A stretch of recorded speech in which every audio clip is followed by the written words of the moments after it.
All right. Greetings, everyone. And again, hope you are doing well. Hope you are safe and healthy and ready for the next lesson. So we're going to move to lesson 19. It's right off. Every lesson is taking the subject matter of radio, and it is just slowly, but slickly, as well as coherently, moving on bit by bit. It's very important, obviously, for the first years. Just need this a little bit um, to understand just the process of what we do at like I said, introductory level and taking you, like I say, step by step. If there are any like queries, please don't forget to actually contact your first year lecturer, wherever you are in Durban or whether you are here up here in Sandton or in Victoria, and they will be sure to obviously help you. Okay, so let's get into today's. It's about storytelling, and we ended off with storytelling. In fact, I asked you to do a little bit of an exercise just on how you understand the hook, especially. As well as I thought, you know what, I want to see how well you know. I want you to see actually how well you might understand the process of what we're actually doing today. So I asked you, well, give it some body, and then try and do a little bit of a call out. So we are just giving it definitions now. So saying crumbs, that is obviously that I say obviously, like excuse me.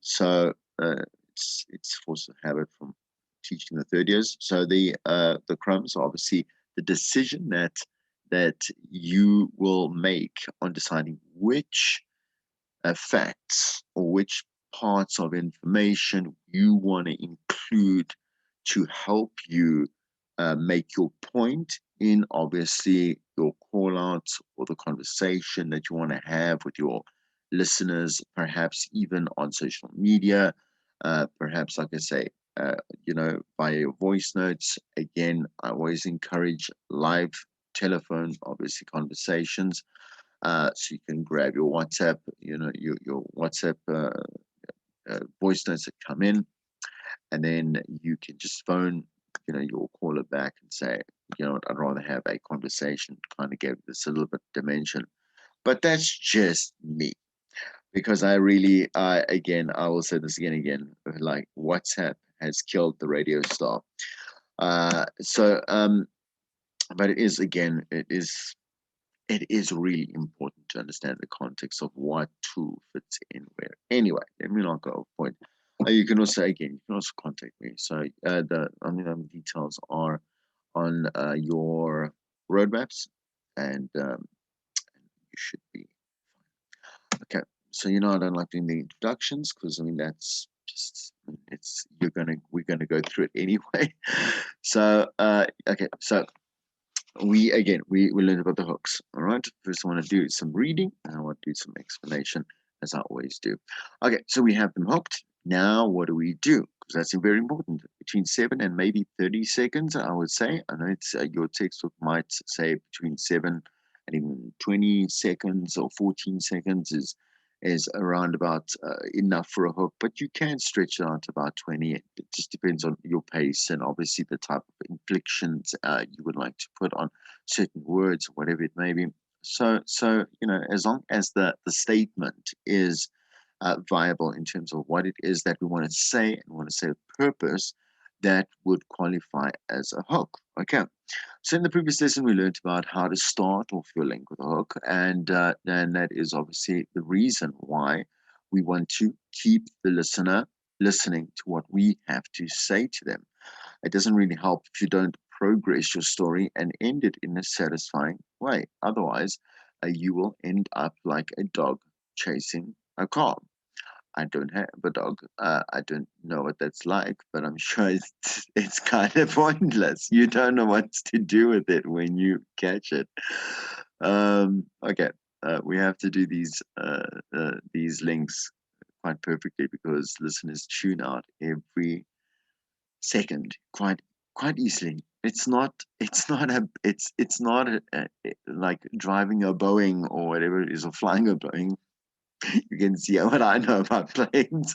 But it is rocket science. It is. My manager used to always say, first it's not rocket science," and I was like, No, it kind of is. Hence, here we are doing an academic 3-year diploma in it. But it is very calculated, and understand so that a listener, this is a free medium. I mean, when you pay for it, you're actually more likely to stay on longer, even if they're talking crap. But on a free medium, like, oh, listener has nothing to lose, is except the time that you're going to waste with them over the next XYZ minutes, seconds, hours, whatever it is. Okay, so it's very important to obviously hook correctly and keep on whatever you say, must always keep them listening 5 more seconds, 5 more seconds, 5 more seconds, 5 minutes, 10 more minutes, 15 minutes, whatever it is. Yeah. Top three rules of constructing the crumbs of your links. Don't waste any time. So, in other words, don't say anything that isn't necessary, to say. So, a lot of us have obviously the gift of gab, and we like talking and talking and talking and talking. I love it. It's literally what I do when I wake up until I go to sleep. So I have conversations with myself. I just talk, talk, talk, talk. I have conversations with other people. I do it as a job, as you know. So it's clearly I must love it if I do it so much, right? But that doesn't necessarily mean that I've got to talk and talk and talk and talk and talk and talk and talk and talk and talk like I'm doing now, just stretching it out and carrying. I mean, I made my point already. There's so much of that needs to be like extracted from what it is that we need to say on radio with purpose. So you must participate, you must execute, you must talk or speak with purpose. Keep the story moving forward. Okay, it's a really bad font. Excuse. So the story, keep the story moving forward. I say one thing, it leads. It's the reason why I go to the next thing. It's the reason why I go to the next thing. It's the reason why I go to the next thing. Right. Build momentum towards a conclusion. So we want to. So again, I might have said this before. I think I have. In second year, we'll teach you to start with the body, obviously. So the middle. Okay. So let's say beginning, middle, and end. In the middle, it's the story. So when we go prep, we go find stories. We think they're interesting. They're going to definitely, arouse a reaction from our audience, and we know that we're going to pick this one. So we pick that one. We decide on the middle. From that story, we will pick and choose what parts of the story that we are going to use to support what we want to actually ask our audience, to participate or contribute in. And that is very easy then to decide on the beginning. So because the beginning will be your hook, etc., that will allow purpose. When I say purpose, it knows where it's going. So we want to build towards a conclusion. Okay. Okay. Let's read a little bit of the more detailed description of each one of these points. Okay. So you only have so much time in an hour to talk. It's true. You are. It is your job to talk, but actually, uh, your links are the least important thing I say that happens in an hour. When I say that, I mean, for example, we go down a bit of a hierarchy of importance of things that we cannot drop or we cannot cut in terms of time. Things like advertising, things like like our news bulletins and our sports and our traffic, and moving down to your music and your imaging, and then it comes to you because you are flexible. So the thing is that if we have a lot of other things that are scheduled, that are being paid for, whatever it may be, songs that need to be played, etc., you have to kind of chameleon your way and adapt and flex, whatever it may be. And so that's why I say you're the least important. By no means do I mean that you're not important. I'm just saying there's a hierarchy, and we are the only ones that actually can be flexible in that hierarchy. Okay, so don't waste time by playing around. In other words, again, don't jabble like jibble jabble. I don't know what you can. I've got really um, X-rated words to describe that, but I don't even know if jibble jabble is a word. It seems to describe what what wasting time is. So talking rubbish. Many presenters see time as the enemy, rushing through a link because they only have 2 minutes, for example, which is a complete delusion. Because you can say a lot of things in 2 minutes if you do it with purpose, right? So they think that they think that they can get everything out in a minute, and in a minute, people will have less time to get bored. Nothing could be further from obviously the truth. Listeners need to be constantly entertained, so that you need to hit them with a mini payoff every 15 to 30 seconds. So, in other words, as we're moving, we're making a point. That's what that actually means. Like I've said to you, as we move on, have a sentence. It builds to what we want to do, and that gives a person in any context, radio or in face to face, whatever it is, um, even right now, you're listening or you're watching, and I'm giving you some information in every sentence that I say to keep you staying and watching longer. So, um, this can be a form of a little joke or a punchline, a twist, new information, a small. I'm not encouraging a small mistake, but it does happen to everybody, and it'll happen consistently, and it is forgivable. Listeners love being smarter than you. So making some small mistakes, pretending to forget minor details like a street name. Mm, yeah, I would no. Okay. So I'm gonna just make a comment there. I just want to like stop, hop, collaborate, whatever it is. Yeah. So pretending is, I mean, if you're a great actor, go ahead. You can go. I mean, if you're Oscar-winning material, then go ahead and sell that. But an honest mistake, authentic mistake, because we don't want you. I don't want you to switch between like your mindsets. You make a mistake, or you don't know. For example, there's a road. I'm new to Joburg. I it's kind of it's there where you will pass Melrose Arch, and it's just after that. I mean, I know exactly because there's a really big statue. I can't remember that. You understand that type of um, mistake, or loss of information, whatever it may be, is fine. But don't act, because if you're a bad actor, which all of us as presenters normally are, because we like to be real. That's the thing. So it's very difficult for us to actually act. Um, don't go that route, please. Okay, so you can naturally not know something, and people know that everyone doesn't know everything. So they say, Google, I know what you're talking about. You've given great description. You haven't just said some kind of road where there's something there and above it is something else. Okay. Anyway, so which means number one, they are listening, and number two, they're making them feel a little bit superior, which is true. I mean, there's justification in that, and so there's definitely an advantage to that being true, in the sense that that's why we do call outs as well at the same time. So we provide a lot of information in any sense of the word. When it's a contribution that a listener is making, it makes them feel validated. So you understand in a conversation and you add to the conversation. Is that not a good feeling? And so that's what we want. Okay. All right. So I'm not going to waste a little bit more time on that. I know you understand. But I just want to move again. It's controls. Patient with me. Okay. Another way to introduce your new stimulus every 30 seconds is to include a listener's voice. So drop in a voice note or a phone call. It changes the pace. Definitely, I love this. I love this. It's a little bit of variety, uh, you know, um, and a little bit of depth within your link, which is really nice.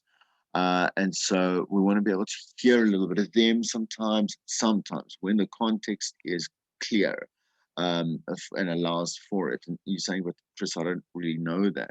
And that's fine. You will learn. So you must learn slowly, and you will learn your own style of being able to do that. But it really is nice. Like I'm talking here, someone earlier had sent a voice note because we brought it up on Twitter, and so I decided to just call them because it was really interesting. I thought it really break the ice when we're talking about this particular, you know, um, situation or whatever it may be. And then I can play that. And then if I have a co-host or whatever it may be, or if I'm doing it alone, I say, you know what, Chris said there on that voice note a couple of things, but what was most important, most intriguing, was this. Or I have the conversation, be like, Chris, we decided, you stood out, and you definitely paved a way for starting this conversation correctly, right? Let me ask you something. Have you da da da da da? Where you're sitting right now, I mean, you're the average South African, or maybe you're not because you've stated there you're extremely privileged or whatever it is. You earn a high salary and whatever. It doesn't matter. Whatever context. Remember, I said to you. So I said to you in terms of payoff and your crumbs. The crumbs have to be selected very carefully to allow for a very unique call out, a payoff for what I want to say. So I will use Chris, the caller, in a way that really supports that that building of that little brick wall. You understand? That construction of where I want to go. I won't just talk to someone because, right? And that goes the same for actually taking callers. Just because if they don't have something of value to say, uh, and here's a little. I mean, this is something that you should know. So when you go on air and let's say you are pre-screening some callers, right? So let's say they don't sound very energetic or maybe well spoken. I know that sounds really bad to say, but I'll tell you why. If you put them on air and the other listeners also find it difficult to kind of follow their train of thought, or whatever it may be, or again, they just don't resonate quite well. And the thing is, there's a very small percentage of listeners that are like this. But maybe they have something really great to say. Tell them, listen, yeah. So I've got that. That's really great. I'm going to definitely mention that.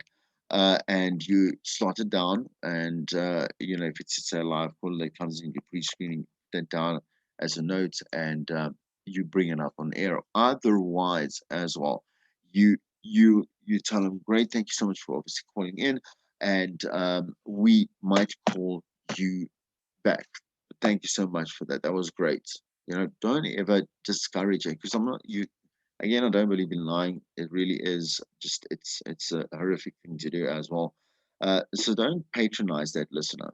When they are giving you a call and are speaking to you, thank you. That was so great. I don't care if it was a basic B, contribution. They actually called because they are invested in your show and they want to contribute. That's a lot of buy-in and faith within you and what you're doing.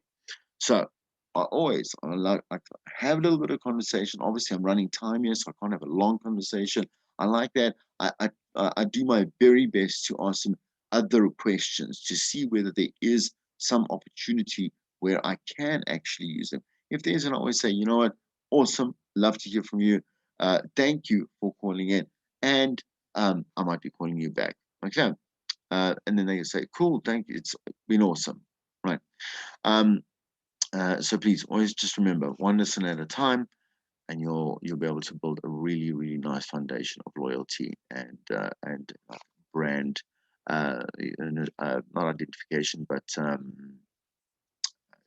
relation. Right. These people are phoning. Okay. I mean, it's 6 o'clock in the morning. Longer stories need time to develop. So don't be scared to spread a story over two links. When I say that, when we say that, it's very important to understand that those two links, if you're going to use them, must be again used with purpose. So, for example, I would love to have one aspect of this conversation here. and I bring in first a one of the callers that I will obviously pre-produce, or like I say, pre-prep, will be, for example, the manager at. Then we'll take in the second link, we'll continue, we'll build story a little bit further. We saw the reaction, we got a bit of the answers. Now we're gonna obviously take some callers, take some voice notes, etc., etc. Like in that way, that makes sense. But don't only go, well, I'm gonna tell you now half the story. Part two is now coming up in 10 minutes time. That's not what we're saying at all. Okay. All right. Okay. Two, keep the storyline moving forward. So once again, just pick the aspects of the story, because I'm not going to go through all this because literally I've gone through it. Um, you pick the story that you want to obviously chat about. It could be anecdote, it could be a news story, current affairs, it could be topical in terms of something that is seasonal. So, for example, like a Valentine's Day call out, or a Christmas, or a Easter, or whatever it is, Freedom Day, um, and then get on with it. Do you know what I'm saying? Just get on with it. That's the main thing. Every movie you watch, try to predict at the end. Halfway through, you're sure you know who killed who and whatever it is. And in fact, some academic knowledge to pass on from you, that should I say to you, is when you go watch a movie. Um, because I did study this. I actually did a a TV and film production diploma as well. Quick one. So in the first 5 to 10 minutes of a movie, so we're talking an hour and a half, 2 hours, sometimes 3 hours. The director, if it's a good movie, the director and the screenwriter, or whatever it may be, producer, all of the team makes a deal with you. When I say makes a deal with you, like in the first 10 minutes, you should know where this is all going. Makes sense? Okay. So even though you're not guessing and saying, oh, so that everything is not a surprise, the whole point of the story, the point of the movie is how awesome the stuff in between gets to what you know is going to be the end. And that always constitutes what the definition of a good movie is. So if you sit there in the beginning, you got your popcorn, you got your 2 liters of Coke, whatever it is, and you are watching this and you decide, okay, cool. So this is what I've watched, 5 minutes, 10 minutes. Obviously this is the kind of obviously screenplay content. It's this. Okay, I kind of got it. Shot. So then, and then you get to the end and it's nothing like you expect. That's not a twist. That is a bad movie, because you actually sit there and you say, what? And you've done that before. We know we've all, and we said, like, "Ah, really? I mean, is this the way? Is this what I spent my last hour and a half on, or whatever it may be?" Ah, just rubbish. And we do the same thing here, in terms of, what, want to be able to let them let them be led in the right direction. So as a learning broadcaster, you're a broadcaster in practice right now, preach and practice, I think. Um, you what's going to happen often is that you're going to do the headline and then go straight to the call out, which is obviously completely incorrect, because uh, you can't just jump from one thought to another. Imagine yourself doing it with a bunch of friends.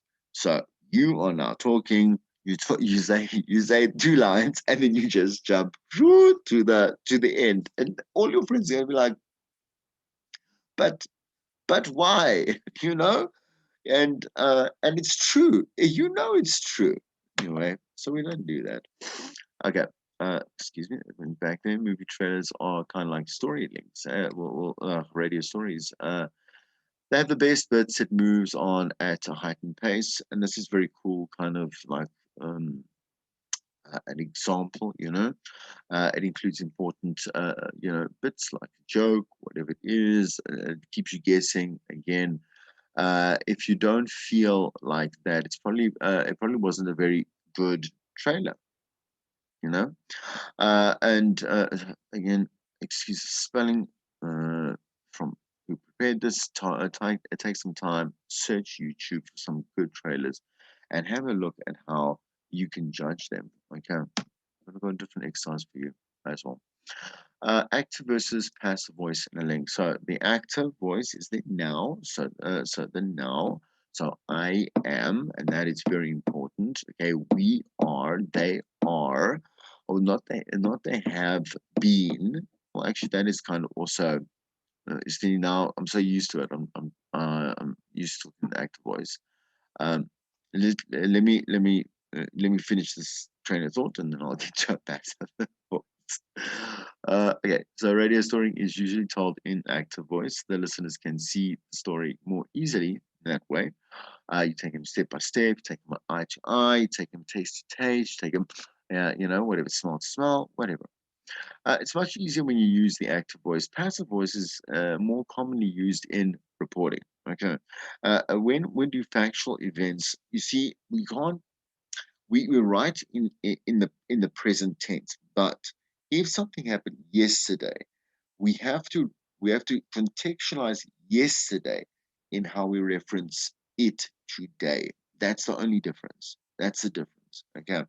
So we always speak in the passive voice, even if I said, you know what, uh 10 or 20 or 30 years ago, I can clearly remember, because that's today.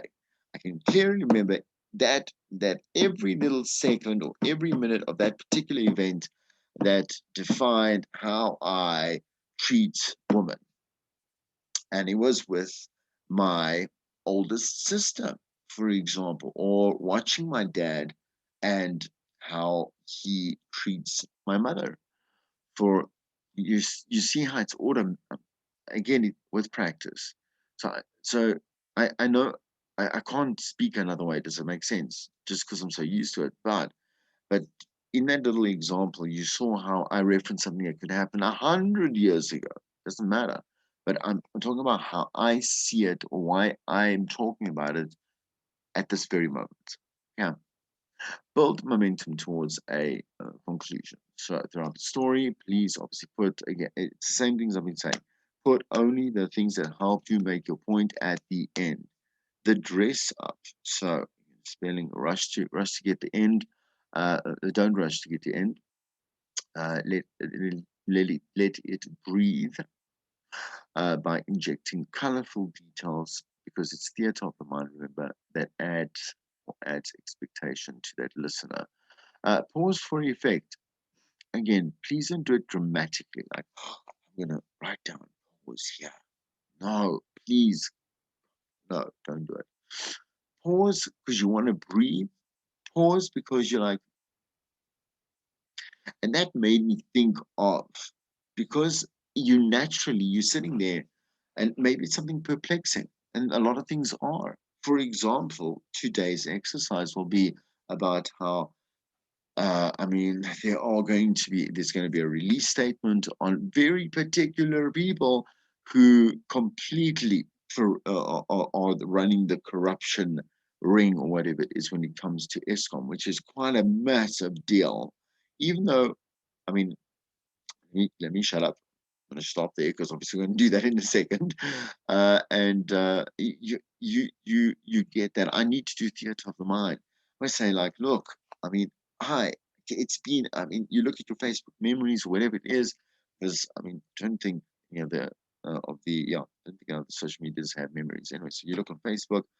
And you go all the way back to like 2011, right? 2011, load shedding started, and you're thinking, man, I mean, like, does this actually mean something? Because we just saw like President Cyril Ramaphosa come up and speak against allegations that we had from the previous I would say parliament, governmental body, whatever it may be, that claim that Ramaphosa was the reason for load shedding, which is kind of ridiculous. We obviously know that because we've been here for the past 10 years. But um, this is definitely, definitely for each company now to this, there must be some kind of link, a cause and effect. So now all of a sudden, I'm like, you know, at this point, do I care? Because I'm not saying I love load shedding or, oh, I bought a generator. I didn't buy a generator anyway, you know how expensive that is anyway.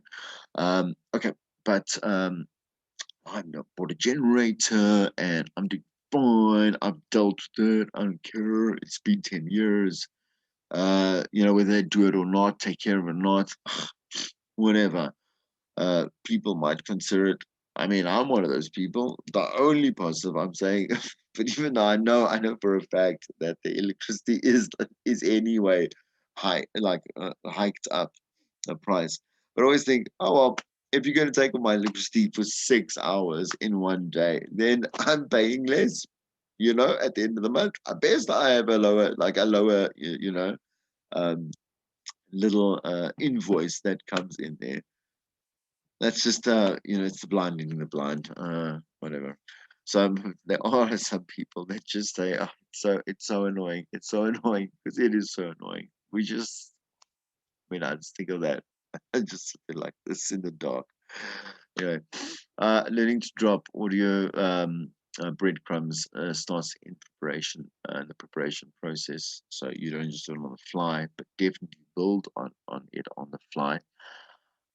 When the start and end points lock in, that's when you know you've had a good link. Capturing attention is hard, but keeping attention through a break is just as difficult. So navigate through the story, please. It should be your main focus. Okay, so here's the exercise for today. Um, so I've provided an article here. I'm going to just quickly switch on to it now. I just want to give you what I would like you to do. Remember, find a talkable topic, okay, from this provided link. It's about this ESCOM situation, okay, investigation. Uh, uh, that is intriguing, so one talkable angle that is unique and intriguing. Don't depend on a guest. So I don't want a guest because a guest is a cop out for the beginning, and that means you are not confident in yourself to be able to have a professional discussion. Let's say so as a radio as a profession, to have discussion with the audience. Depend on your own talent and skills and how well you would like to engage your audience. So let's pop out here for a second. Um, and I'm going to switch to this particular.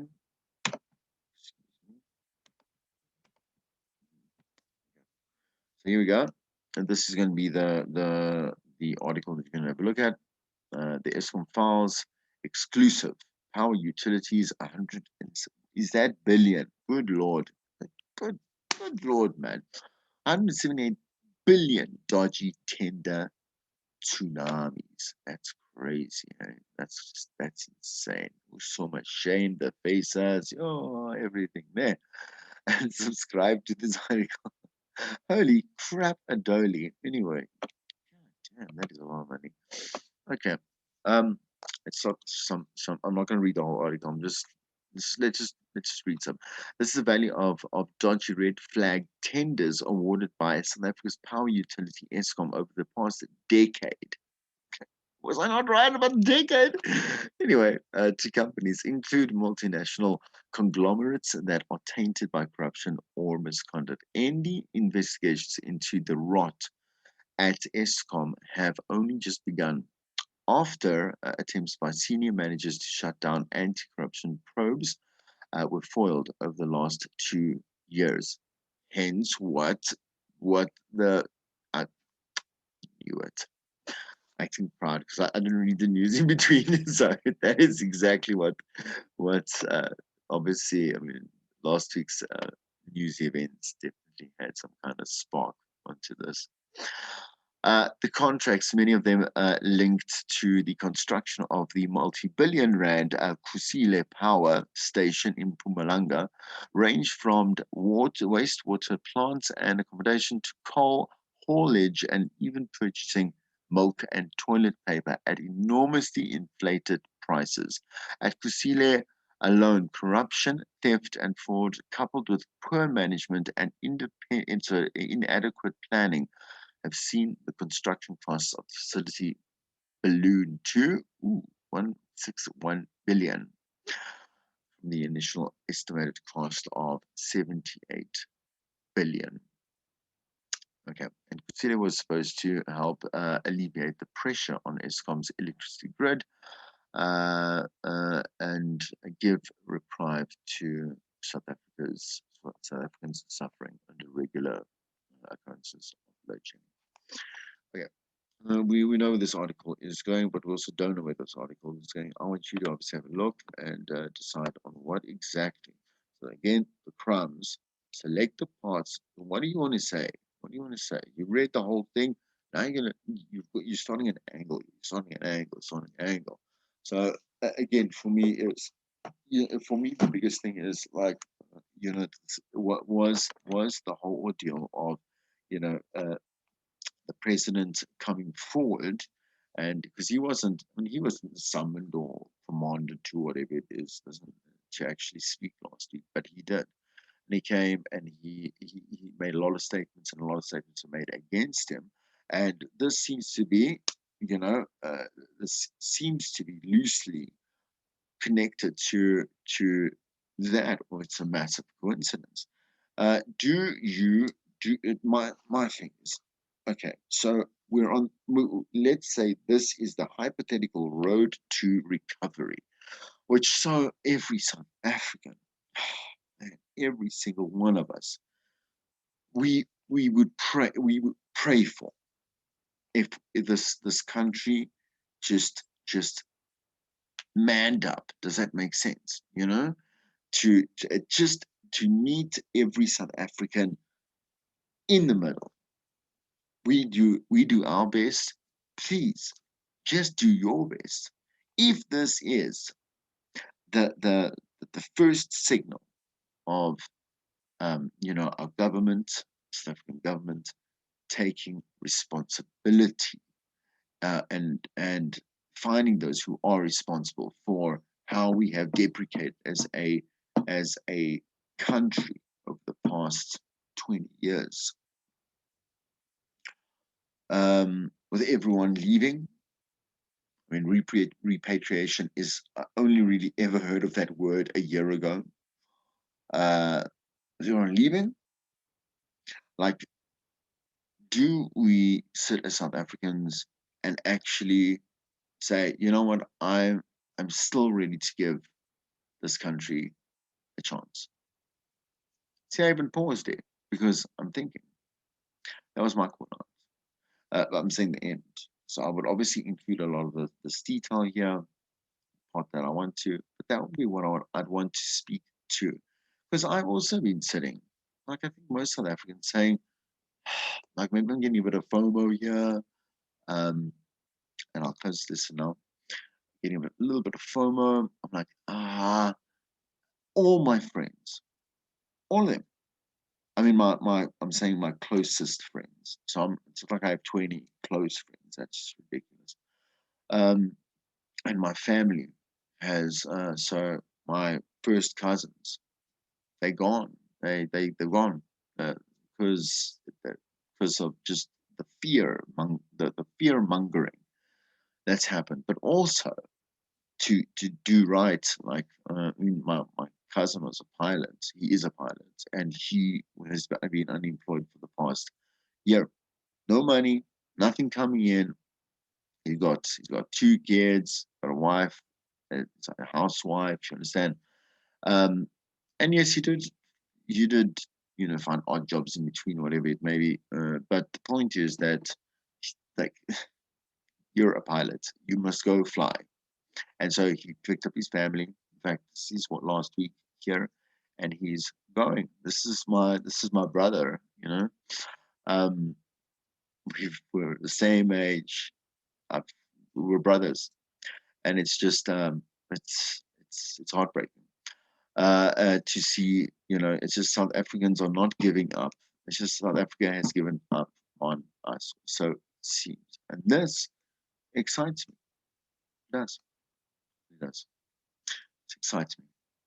Um, I gave you that whole sad story because I mean that is my personal connection to why this is so important. My sister's here, my mother, my dad is here, my nephews, nieces here. Like I want to stay here, just like I'm sure you do too. Okay, I'm gonna close it there. Have fun,